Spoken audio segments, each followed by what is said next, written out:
आऊज़ु बिल्लाहि मिनश्शैतानिर्रजीम बिस्मिल्लाहिर्रहमानिर्रहीम। First year mathematics Karachi board pre engineering science के तमाम स्टूडेंट्स को एक बार फिर खुश आमदीद। मेरे बेटे, जैसा कि आपके इल्म में है कि हमने एमसीक्यूज़ का सॉल्यूशन बनाने का सिलसिला शुरू किया हुआ है, और इस सिलसिले में मैंने इससे पहले आपके नई बुक जो मैथ्स की है फर्स्ट ईयर मैथमेटिक्स की, चैप्टर नंबर 2 यूनिट नंबर 2 है मैट्रिसेस वाला, उनके एमसीक्यूज़ को कम्प्लीटली जो बुक के एंड में रिव्यू एक्सरसाइज में दिए हुए हैं उनको सॉल्व करवाया था, लॉजिक अंडरस्टैंड करवाई आपको। और आज मैं इस सिलसिले में चैप्टर नंबर 3 पर आ गया हूँ। यूनिट नंबर 3 वेक्टर्स का है, और हम आज इसके 20 एमसीक्यूज़ जो रिव्यू एक्सरसाइज में दिए हुए हैं चैप्टर के लास्ट में उनको सॉल्व करेंगे, और ये जो लॉजिक इनके बिहाइंड है करेक्ट आंसर के उसको अंडरस्टैंड करेंगे। और मेरे बेटे, मैं आपको अवेयरनेस देना चाहूँगा कि these MCQs are very very important. आप इन तमाम को अच्छा वेल कवर्ड कीजिए ताकि आपके जो एग्ज़ाम का सेक्शन ए है वो अच्छे अंदाज में आपका कवर हो जाए और वहाँ से आप मैक्सिमम मार्क्स गेन कर पाएँ। तो it's all about repeating the same process again and again. इनको आप रिफ्रेश करते रहें टिल योर एग्ज़ाम, तो इंशाल्लाह ताला ये सेक्शन ए आपका अच्छा हो जाएगा। तो आइए अपने आज के सिलसिले का आगाज़ करते हैं।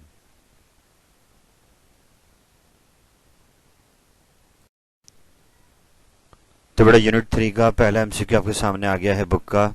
सवाल को पढ़ते हैं। सवाल क्या कह रहा है मेरे बेटे? यहाँ पे मांगा जा रहा है unit vector in the direction of this vector, यानी कि आर आपको एक पोजीशन वेक्टर दिया हुआ है, इसकी डायरेक्शन में हमें यूनिट वेक्टर बनाना है, या आसान ज़बान में कह लेंगे इसी का ही यूनिट वेक्टर जो बनाएंगे वो इसकी डायरेक्शन में होगा।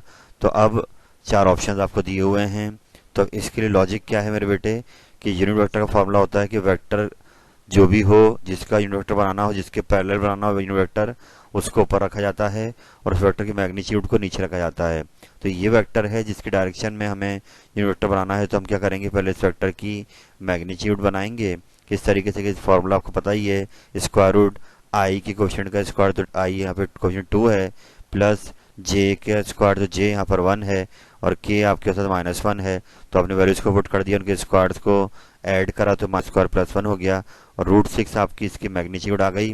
अब यूनिट वेक्टर क्या होता है बेटे कि वेक्टर को ऊपर लिखा जाएगा और मैग्नीट्यूड को नीचे। तो इसलिए आपका ये फर्स्ट ऑप्शन जो है ये बिल्कुल करेक्ट है एमसीक्यू का। आई होप ब्लैंक समझ में आ गई होगी। हम चलते हैं आगे।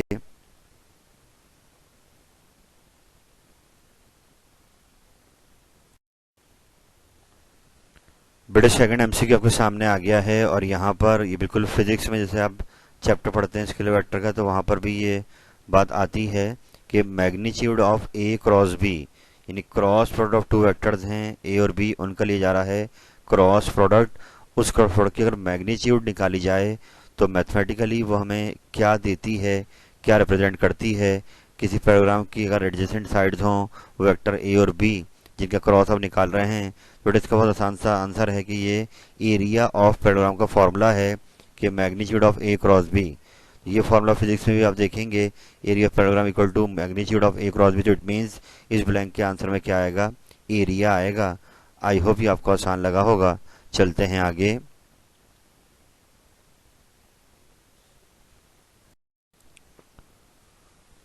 तो बड़ा अगला एमसीक्यू आ गया है यूनिट नंबर 3 का बुक के एंड में दिए हुए हैं रिव्यू में चैप्टर के एंड में। तो आइए इसको देखते हैं सवाल को कि यहाँ पे कहा जा रहा है, ये एक्सरसाइज नंबर 3.6 आपने सॉल्व की है। वॉल्यूम ऑफ टेट्राहेड्रन का फॉर्मूला आपसे मांगा जा रहा है।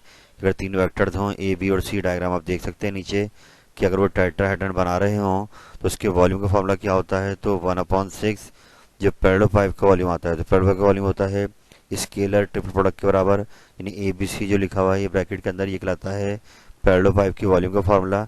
तो अगर आप उसको 1/6 कर दें तो मिल जाएगा टेट्राहेड्रन के वॉल्यूम का फॉर्मूला। तो ये 6 टेट्राहेड्रन की, तो इस ब्लैंक को तो सिंपल आपको याद रखना होगा कि वॉल्यूम टेट्राहेड्रन इक्वल टू 1/6, और फिर ये आगे स्केलर ट्रिपल प्रोडक्ट का सिंबल आ गया है, ए बी सी लिखा हुआ है ब्रैकेट के अंदर। तो ये इसका करेक्ट आंसर है, इसको याद कीजिए। हम बढ़ते हैं आगे।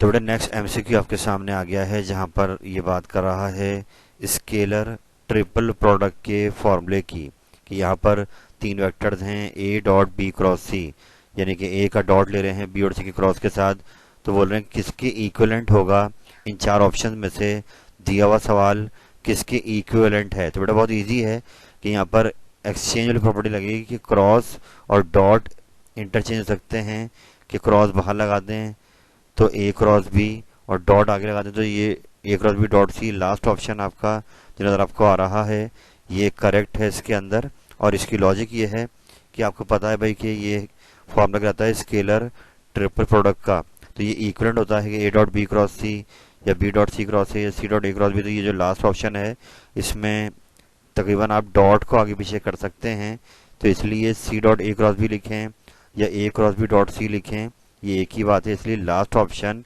इसका करेक्ट है कि A dot B cross C is equivalent to A cross B dot C. चलते हैं आगे।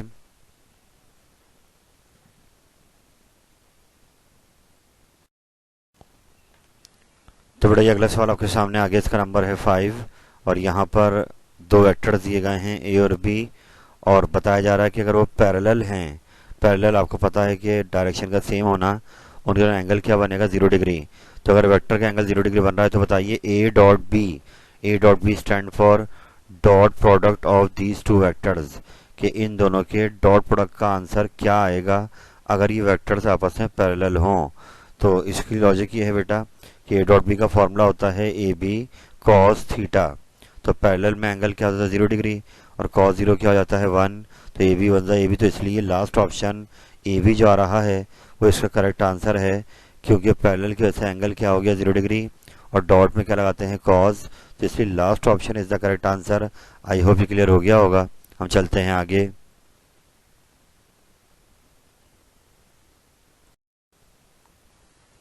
तो बेटा नेक्स्ट एमसीक्यू नंबर 6 आपके सामने आ गया है, जहाँ पे कहा जा रहा है कि तीन वेक्टर्स ए बी सी अगर को प्लेनर हो जाएं तो बताइए आप कि उनके स्केलर ट्रिपल प्रोडक्ट का आंसर कितना आएगा। चार ऑप्शन आपको दिए हुए हैं। तो जैसा कि आपको पता है कि आपने एक्सरसाइज की है, वॉल्यूम ऑफ पैरेलल पाइप का फॉर्मूला भी यही होता है कि जो आपको यहाँ दिया हुआ है स्केलर ट्रिपल प्रोडक्ट का फॉर्मूला। तो इट मीन्स कि अगर तीनों वेक्टर को प्लेनर हो जाएंगे तो बेटा पैरेलल पाइप बनेगा ही नहीं, और इस सूरत हाल में पैरेलल पाइप की वॉल्यूम क्या हो जाएगा 0। यानी कि वेक्टर को प्लेनर हो जाएं तो उनके स्केलर ट्रिपल प्रोडक्ट का आंसर क्या हो जाता है 0 हो जाता है। इसकी रीज़न आपने क्वेश्चन में भी की होगी और एक बार फिर देख लें कि वेक्टर को प्लेनर हैं तो पैरेलल पाइप नहीं बना पा रहे हैं, इसलिए उसके पैरेलल पाइप का फॉर्मूला क्या हो गया, वॉल्यूम क्या हो जाएगा 0, और ये स्केलर ट्रिपल प्रोडक्ट का भी फॉर्मूला होता है, तो इसलिए इसका जवाब क्या आएगा 0।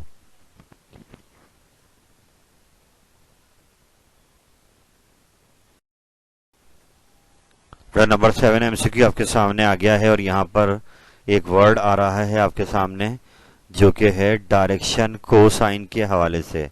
तो मेरे बेटा ये एक वेक्टर के जो डायरेक्शन कोसाइंस होते हैं वो नियरली जैसे हमने पीछे बनाया था यूनिट वेक्टर, जो काम किया था कि वेक्टर की मैग्नीट्यूड निकाली थी और उसके बाद हमने वेक्टर को ऊपर रखा, तो यहाँ पे बस तकरीबन वही काम होना है। बस यहाँ पे ऊपर आपने आई जे के की सूरत हाल को इस तरीके से यहाँ कॉमास में लिखा हुआ है तो कोफिशिएंट ले लेंगे। सिचुएशन कुछ ये है कि भाई यहाँ क्या जा रहा है, component unit vector along any line और जैसे direction cosine of that line, ये कि एक वेक्टर के जो यूनिट वेक्टर से कंपोनेंट होते हैं वही डायरेक्शन कोसाइन भी कहलाते हैं। यानी आसान जबान में यूनिट वेक्टर ही डायरेक्शन कोसाइन भी होता है। क्या वही काम करेंगे, वेक्टर को ऊपर रखेंगे उसकी मैग्नीट्यूड को नीचे रखेंगे, तो यहाँ पर इनकी मैग्नीट्यूड आ जाएगी √3, वेक्टर ऊपर रखा गया मैग्नीट्यूड नीचे, और अब जब इसको आप ब्रैकेट या कॉमर्स की फॉर्म में लिख रहे हैं तो आई जे के आपने यहाँ से हटा दिया तो 1/√3 कॉमा 1/√3 कॉमा -1/√3 यह आपका करेक्ट आंसर है। इसको आप आई जे की फॉर्म में भी लिख सकते हैं और कॉमास में इस अंदाज में आएगा। तो डायरेक्शन कोसाइन काफ़ी तक वैसे ही है जैसे हमने यूनिट वेक्टर बनाया था। आई होप क्लियर हो गया होगा। चलते हैं आगे।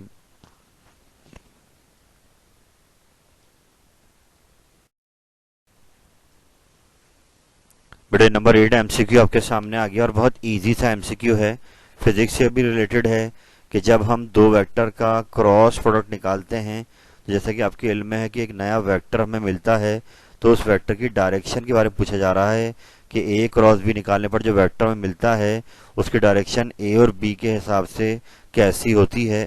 तो डायग्राम भी आपके सामने है कि अगर ए और बी दो वेक्टर दिए हुए हैं तो जो परपेंडिकुलर डायरेक्शन जा रही है ये होती है क्रॉस प्रोडक्ट निकालने के बाद जो वेक्टर बनता है उसकी डायरेक्शन, चाहे ये ऊपर निकल जाए या नीचे निकल जाए, दोनों सूरतों में क्या रहेगा, इनके प्लेन के परपेंडिकुलर रहेगा। तो इट मीन्स जब भी हम क्रॉस निकालेंगे तो जो नया वेक्टर बनता है वो ए और बी के प्लेन के क्या होता है, परपेंडिकुलर। इसलिए second option is the correct answer. इसको आराम से देखिए। हम चलते हैं आगे।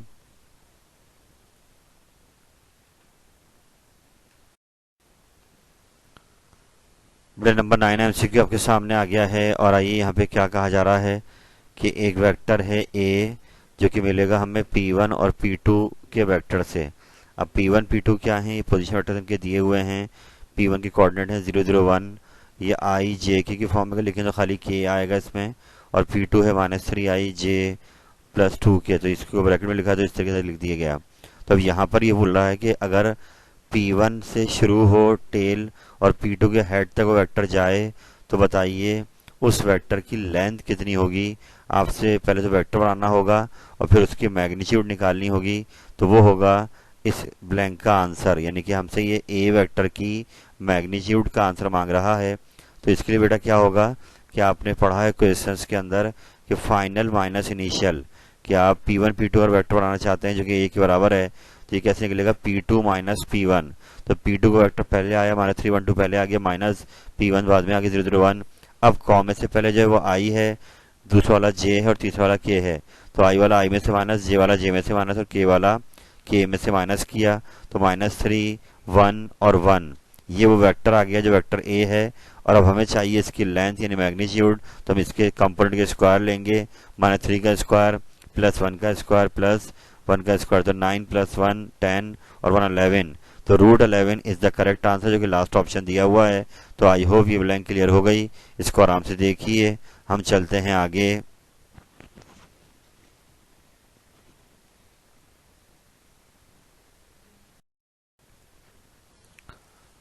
बेटे नेक्स्ट एमसीक्यू सामने आपके आ गया है नंबर 10 और यहाँ पर देखते हैं दो वेक्टर दिए हुए हैं P और Q और आपसे मांग रहा है P - Q के वेक्टर की मैग्नीट्यूड मांगी जा रही है आपसे कि पहले इन वेक्टर से सब्ट्रैक्ट करना होगा, उसके बाद जो नया वेक्टर बनेगा उसकी निकालनी है मैग्नीट्यूड। तो आइए इसको सॉल्व कर लेते हैं। पहले हमने P में से Q को माइनस करना है। P वेक्टर पहले रखा गया, माइनस साइन पे Q वेक्टर आया। अब I वाला I में से माइनस करना है, तो इससे पहले कि माइनस साइन जब खोलेंगे तो 6i माइनस का हो गया और 4j प्लस का हो गया। अब 4i में से 6i गए तो माइनस का 2i, 4j और कोई j नहीं है यहाँ पर, 4j आ गया और 6 के लास्ट में आ गया। ये आ गया P - Q का नया वेक्टर। अब ये मांग रहा है उसकी मैग्नीट्यूड, तो I वाले का स्क्वायर प्लस J वाले का स्क्वायर प्लस K वाले का स्क्वायर, तो ये आ रहा है √56। बाद में इसके फैक्टर बना लिएगा क्योंकि ये किसी का परफेक्ट स्क्वायर नहीं है, तो इसके फैक्टर बनाए तो 2 2 14, यानी 14 2 द 28 2 द 56। तो ये 2 का पेयर बन गया, 2 बाहर आ जाएगा रूट से, तो 2√14 सेकंड ऑप्शन आपका करेक्ट आंसर है। इसको बार बार दोहराइए। हम चलते हैं आगे।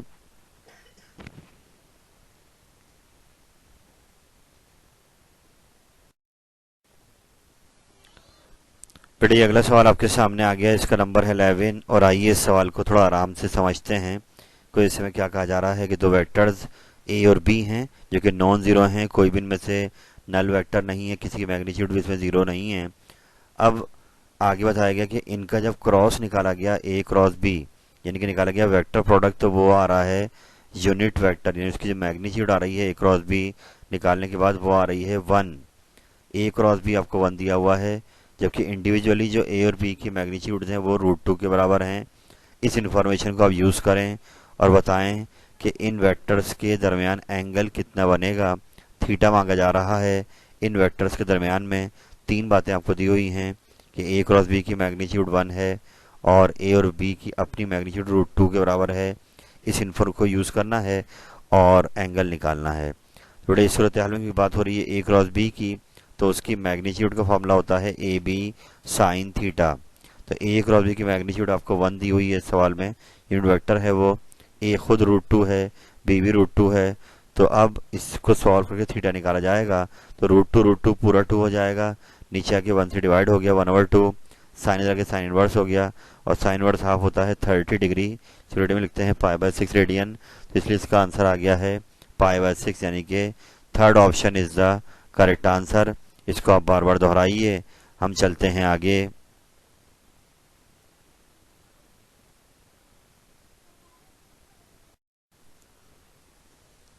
बेटा अगला क्वेश्चन बहुत इजी सा है कि वेक्टर आपको दिया हुआ है और उसकी मैग्नीट्यूड आपसे मांग रहा है। तो इसमें हम माशाल्लाह काफ़ी एक्सपर्ट हो चुके हैं कि आपको पता है कि वेक्टर की मैग्नीट्यूड कैसे निकलती है कि आई वाले का स्क्वायर प्लस जे वाले का स्क्वायर प्लस के वाले का स्क्वायर। तो आई यहाँ पे साथ में 3 है, इसका स्क्वायर आ गया 9, माइनस उनका स्क्वायर हो गया +1, और 2 का स्क्वायर हो गया 4। तो इसलिए इसका आंसर आ गया √14, जो कि आपको सी ऑप्शन में दिया हुआ है √14। तो √14 इज द करेक्ट आंसर। इसको आराम से आप देखिए। हम चलते हैं आगे।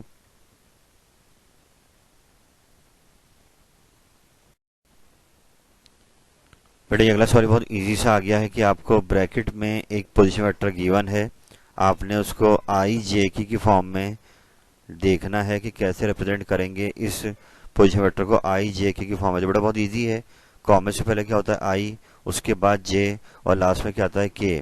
तो जो वेक्टर यहाँ दिए हुए हैं तो उसमें लास्ट ऑप्शन देखिए कि आई आ रहा है, इसमें कोएफिशिएंट 1 है, जे यहाँ पर मिसिंग है जब ये 0 हो गया है, और के आपका 2 है। तो आई प्लस 2 के, ये बिल्कुल इसको रिप्रेजेंट कर रहा है इस पोजीशन वेक्टर को। तो इसलिए last option is the correct answer. इसको आराम से आप देखें। हम चलते हैं आगे।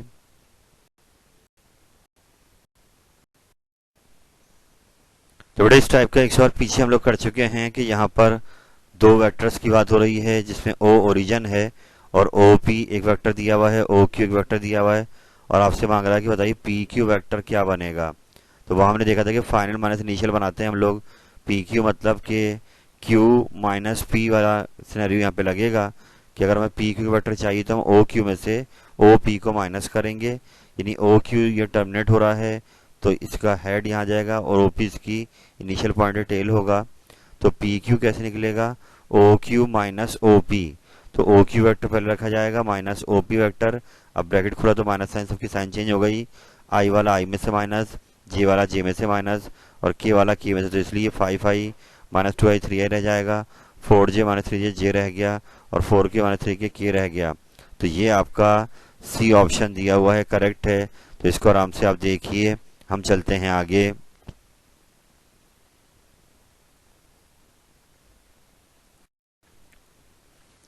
बढ़िया अगला सवाल आ गया। जो फिजिक्स में अक्सर हम लोग देखते रहते हैं कि यूनिट वेक्टर के क्रॉस प्रोडक्ट के आंसर्स के बारे में आपको इन्फॉर्मेशन यहाँ पर देनी है।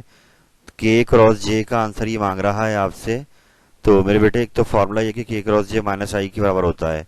अब सवाल ये कि ऐसा क्यों होता है।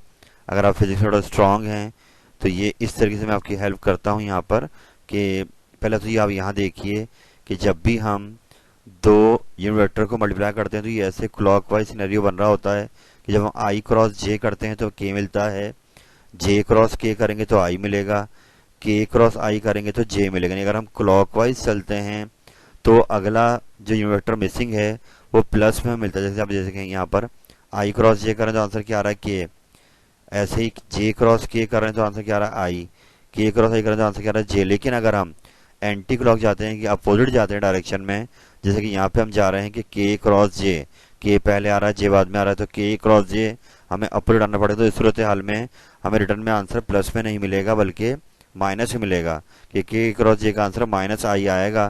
कि जब भी आप अपोजिट आएंगे तो आपको माइनस लगानी पड़ेगी। तो इसलिए के क्रॉस जे का आंसर क्या आ रहा है माइनस आई, क्योंकि लास्ट ऑप्शन है। इसको आराम से आप देखिए। चलते हैं आगे।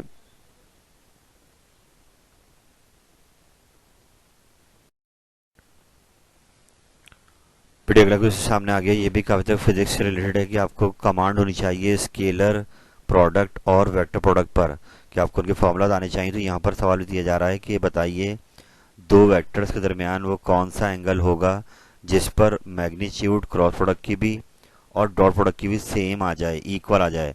कि magnitude of A cross B, यानी क्रॉस प्रोडक्ट की मैग्नीट्यूड और डॉट प्रोडक्ट की मैग्नीट्यूड दोनों की आ जाएं, इक्वल आ जाएं। ये किस एंगल पर हो सकता है ऐसा, वो एंगल हमसे मांगा जा रहा है। तो इस सूरत हाल में पहले तो हमने लिख दिए दोनों के फॉर्मूलाज कि ए क्रॉस बी की मैग्नीट्यूड होती है ए बी साइन थीटा, और ए डॉट बी की होती है ए बी कॉस थीटा। तो सिचुएशन ये है कि दोनों इक्वल आ रहे हैं तो दोनों साइड को इक्वल कर देंगे। इस सूत्र में ए बी से ए बी तो कैंसिल आउट हो गया और अब कॉस नीचे आके डिवाइड हो तो वहां वन रह गया साइन और कॉस क्या होता है टेन, और अब थीटा निकालो 10 का इनवर्स हो गया। टेन इनवर्स वन होता है 45 डिग्री, इसको रेडियन में लिखते हैं पाई बाय 4 रेडियन। तो ये पता लगा कि 45 डिग्री या पाई बाय 4 रेडियन वो एंगल होता है जिस पर मैग्नीट्यूड क्रॉस की भी और डॉट की भी क्या आती है इक्वल। तो इसको आराम से आप देखिए, third option is the correct answer.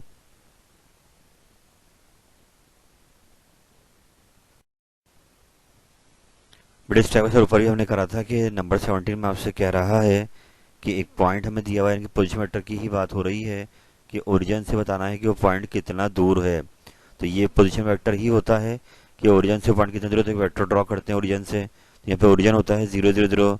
तो आपको समझ लें कि ओरिजिन से यहाँ पे लाने का पहले तो वेक्टर बनाना है, फिर उसकी मैग्नीट्यूड निकालनी है, वो डिस्टेंस मिलेगा कि ओरिजिन से वो पॉइंट कितना दूर है, यानी कि मैग्नीट्यूड ऑफ पोजीशन वेक्टर ये हमारा आंसर होगा। तो इससे पहले बेटे ओरिजिन क्या होता है 0 0 होता है तीनों कोऑर्डिनेट, और ये पॉइंट क्या दिया हुआ है आपको, तो हम क्या कर देंगे फाइनल माइनस इनिशियल। जब फाइनल में से इसको माइनस करेंगे 0 तो यही मिल जाएगा। और अब हमें वेक्टर तो मिल गया समझ लो यही, अब हमें क्या निकालनी है इसकी मैग्नीट्यूड निकालनी। तो आई वाले का स्क्वायर, जे वाले का स्क्वायर, के वाले का स्क्वायर, तो √50 आ रहा है और फैक्टर बनाए तो 5√2। ये आपकी इसकी मैग्नीट्यूड आ गई है इस वेक्टर की जो कि ओरिजिन से इतने डिस्टेंस पर दूर होगा। तो 5√2 ये हमारा आंसर है, सेकंड ऑप्शन। आराम से इसको आप देखिए।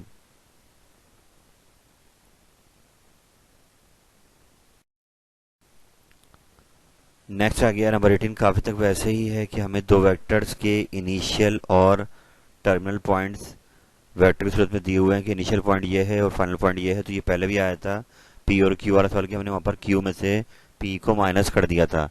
तो ये सिचुएशन यहाँ पर होगी कि जो टर्मिनल पॉइंट होगा उसमें से हम इनिशियल पॉइंट को माइनस कर देंगे। सपोज कर लेंगे एक पॉइंट पी है क्यू है, तो फाइनल माइनस इनिशियल ये गया -374 फाइनल माइनस लिया गया इनिशियल।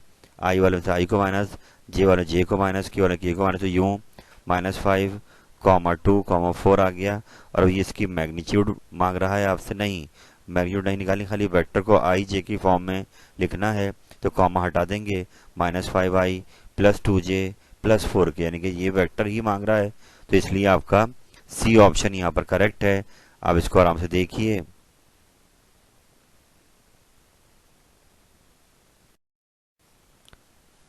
बेटा अगला सवाल सामने आ गया और ये हम पहले भी काफी तक कर चुके हैं कि हमें दो वेक्टर्स की मैग्नीट्यूड दी हुई हैं। ए की मैग्नीट्यूड है 10 और बी की मैग्नीट्यूड है 2 और उनके डॉट प्रोडक्ट का आंसर 0 आ रहा है। सवाल ये कि इस सूरत हाल बताइए कि उनके क्रॉस प्रोडक्ट की मैग्नीट्यूड कितनी आएगी। तो बेटे अगर जैसे कि आपको मालूम है कि डॉट का आंसर अगर 0 आ जाए और वेक्टर नल वेक्टर ना हो तो लाजमी फिर उनका एंगल क्या बनता है 90 डिग्री। ये cos 90 क्या होता है 0। तो अगर ए डॉट बी की बात हो तो ए बी cos थीटा होता है और वो अगर 0 हो रहा है तो cos 90 डिग्री का निकलेगा जब भी वो 0 होगा। तो इस इन्फॉर्मेशन से पता ही चला कि उनका एंगल क्या बन रहा है 90 डिग्री। अब ये हमसे मांग रहा है ए क्रॉस बी की मैग्नीट्यूड, तो हम गए उस फॉर्मूले के अंदर ए बी साइन थीटा, वहां पर हमने ए रख दिया 10, बी रख दिया 2 और एंगल दिया 90। साइन 91 होता है और 10 टू द 20, इसलिए ए क्रॉस बी की मैग्नीट्यूड आ रही है 20। तो लास्ट ऑप्शन आपको दिया हुआ है। आई होप क्लियर हो गया होगा, इसको आप बार बार दोहराइए।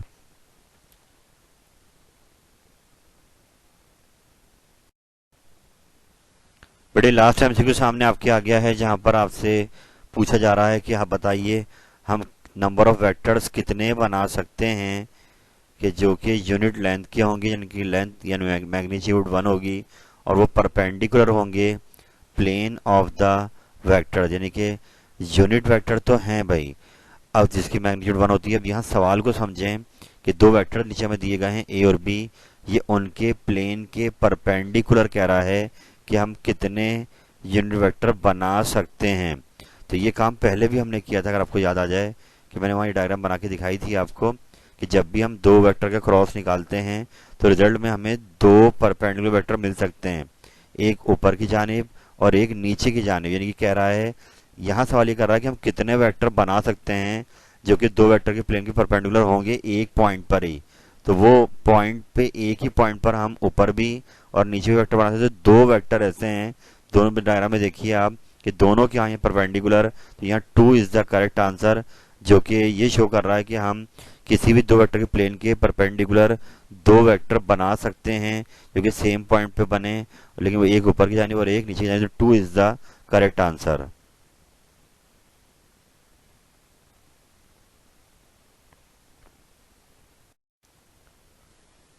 अल्हम्दुलिल्लाह रब्बिल आलमीन। अल्लाह ताला की दी हुई अता से मैंने आपके सामने यूनिट नंबर 3 वेक्टर के जो एमसीक्यूज दिए गए हैं रिव्यू एक्सरसाइज के अंदर इनका सोल्यूशन पेश किया है। याद रहे इससे पहले मैंने चैप्टर नंबर 2 मैट्रिसेस वाला था, उसके एमसीक्यूज बना के डाल दिए हैं। और अब इंशाल्लाह ये सिलसिला चलता रहेगा और रिमेनिंग चैप्टर जो आपकी बुक के रह गए हैं, मेरी कोशिश पूरी रहेगी कि उन तमाम के एमसीक्यूज को इस तरीके से आपको समझाया जाए ताकि आपका सेक्शन ए जो बोर्ड एग्जाम का है ये बहुत शानदार हो जाए। लेकिन बेटा ये जब भी अच्छा होगा जब इनको आप बार बार रिफ्रेश करते रहेंगे, दोहराते रहेंगे। तो इस उम्मीद के साथ कि पैकेज आपके लिए बहुत कारआमद साबित होगा, आप इससे फ़ायदा उठाएंगे। अल्लाह ताला आपका हामी नासिर हो। फ़ी अमानिल्लाह। अल्लाह हाफिज़।